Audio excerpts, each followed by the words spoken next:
Good morning students. Organisation behaviour की आज की इस क्लास में आप सब बच्चों को स्वागत है। जैसे आप सभी को पता है कि हम लोग यूनिट नंबर 5 का ऑर्गेनाइजेशन प्रोसेस चेंजेस इनोवेशन और इमर्जिंग एस्पेक्ट ऑफ पढ़ रहे हैं। तो आज अपन नेक्स्ट लेक्चर की शुरुआत करते हैं जो कि है ethics in communication.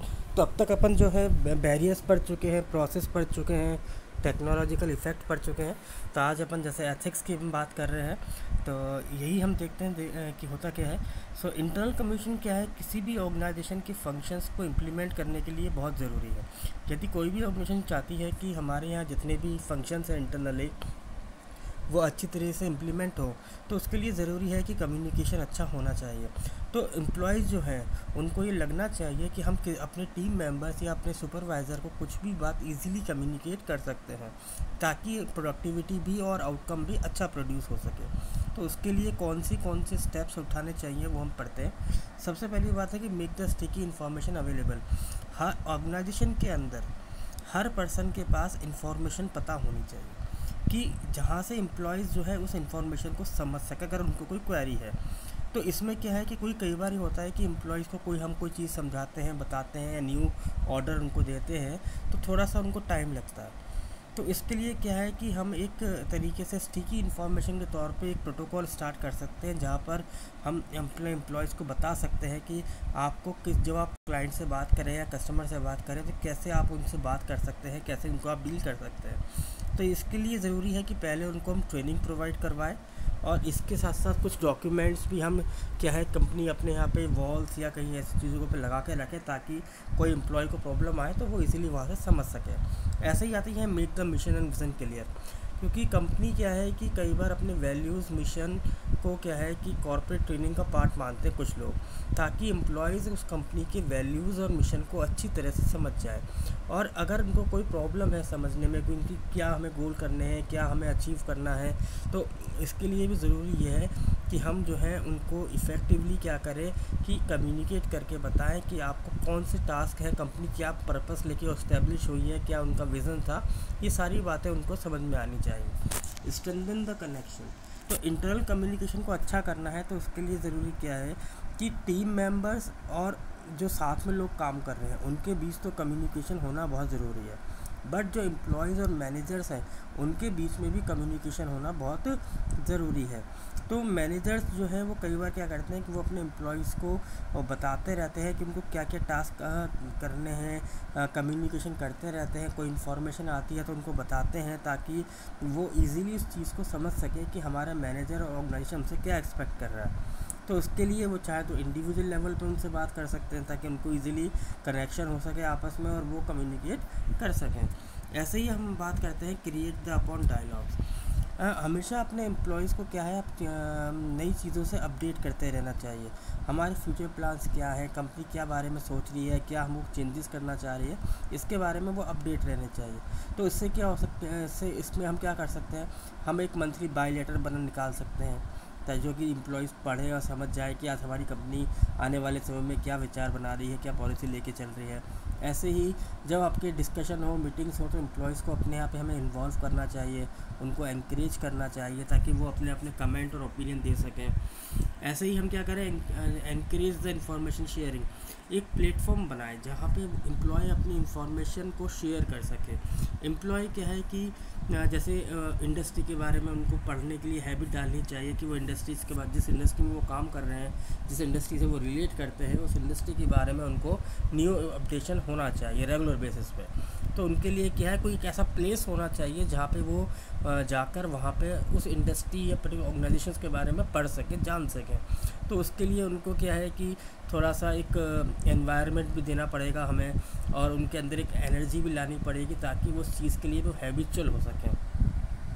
Online project management tools भी एक ऑप्शन आता है कि आजकल तो बहुत सारे ऑनलाइन प्रोग्राम्स और टूल्स भी चलते हैं जो कि कम्युनिकेशन को और अच्छा स्मूथ कर देते हैं। तो ये जो टूल्स होते हैं ये आपकी परफॉर्मेंस, आपकी प्रोजेक्ट की प्रोग्रेस, कैसे आप लोग काम कर रहे हैं, कहाँ आपने उस काम को छोड़ दिया, ये सारी चीज़ें वो बताते हैं। तो फेस टू फेस तो कम्युनिकेशन ज़रूरी है ही, बट उसके साथ साथ हमें ऑनलाइन में भी एम्प्लॉयज़ को इन्वॉल्व करना चाहिए। ऐसे ही plan the external events. Employees के लिए हमें अपॉर्चुनिटीज़ क्रिएट करनी चाहिए ऑफिस के बाहर। क्यों? ताकि अगर किसी के अंदर कोई हाइंडर है या कोई कम्युनिकेशन नहीं कर पा रहा तो बाहर जाके अपनी वो इस लूप होल को इम्प्रूव कर सके, और जो कि कंपनी के लिए फ़ायदेमंद है। जैसे हॉलीडे या हैप्पी आवर हम बना सकते हैं, तो जिसके अंदर क्या है कि वो अपने आप को इम्प्रूव कर सकता है एम्प्लॉई, और अच्छा कम्युनिकेशन कैसे स्ट्रॉन्ग करे वो भी देख सकता है। देन आता है एथिक्स इन बिजनेस कम्युनिकेशन। यदि हम एथिक्स की बात करें, जो हमने पहले टॉपिक हम देख रहे थे कि बिज़नेस कम्युनिकेशन में, डिसीजन मेकिंग में, ये हमारी रेस्पॉन्सिबिलिटी बनती है कि हम जब भी कोई चीज़ करें तो ऐसी एक्टिविटीज़ करें ताकि वो ऑर्गेनाइजेशन के लिए भी अच्छी हो, एम्प्लॉयज़ के लिए भी अच्छी हो, सोसाइटी के लिए अच्छी हो। बट एम्प्लॉयज़ को भी हमें सही तरीके से सारी इन्फॉर्मेशन देना भी एथिक्स कहा जाता है, कि उनको हमेशा सच बताया जाए।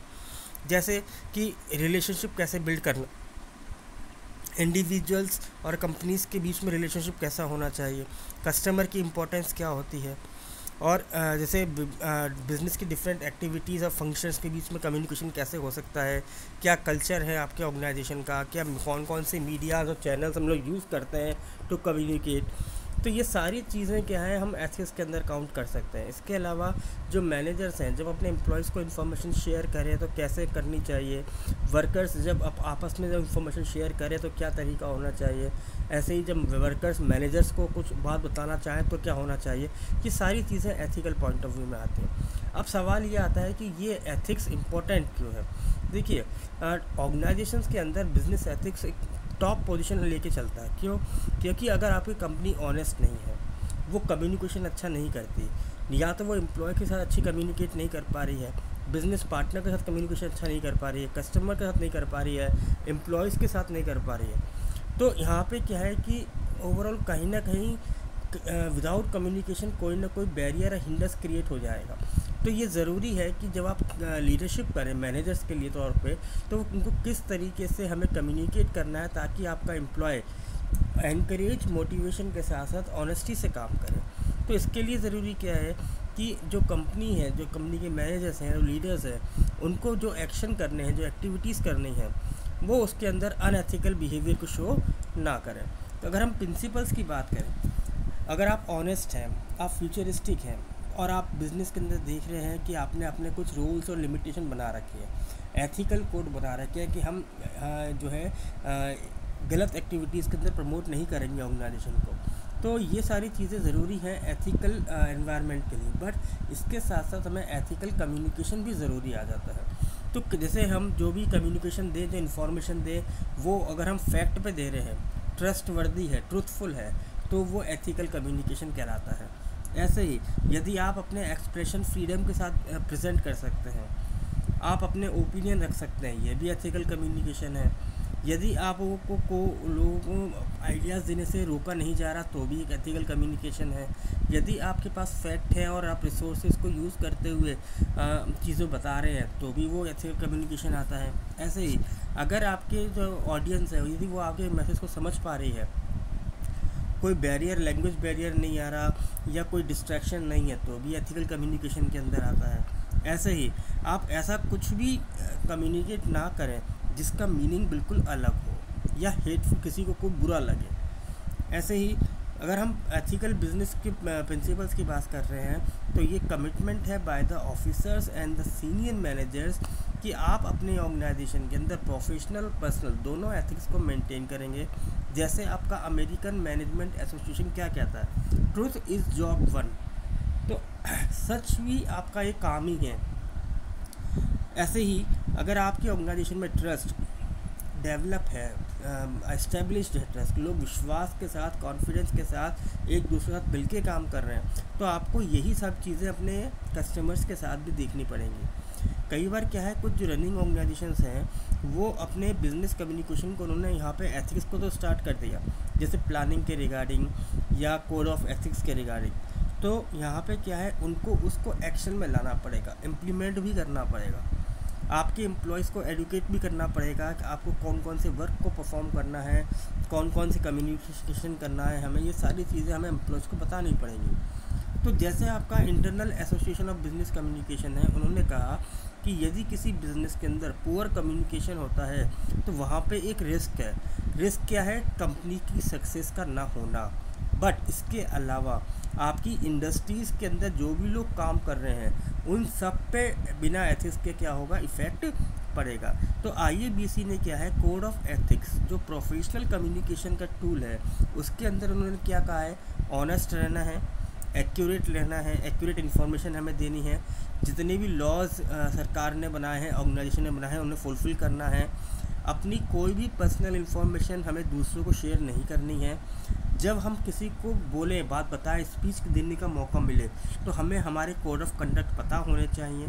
ऐसे ही हमें सभी लोगों के कल्चर्स और उनके बिलीफ और वैल्यूज़ को रेस्पेक्ट देना होना चाहिए।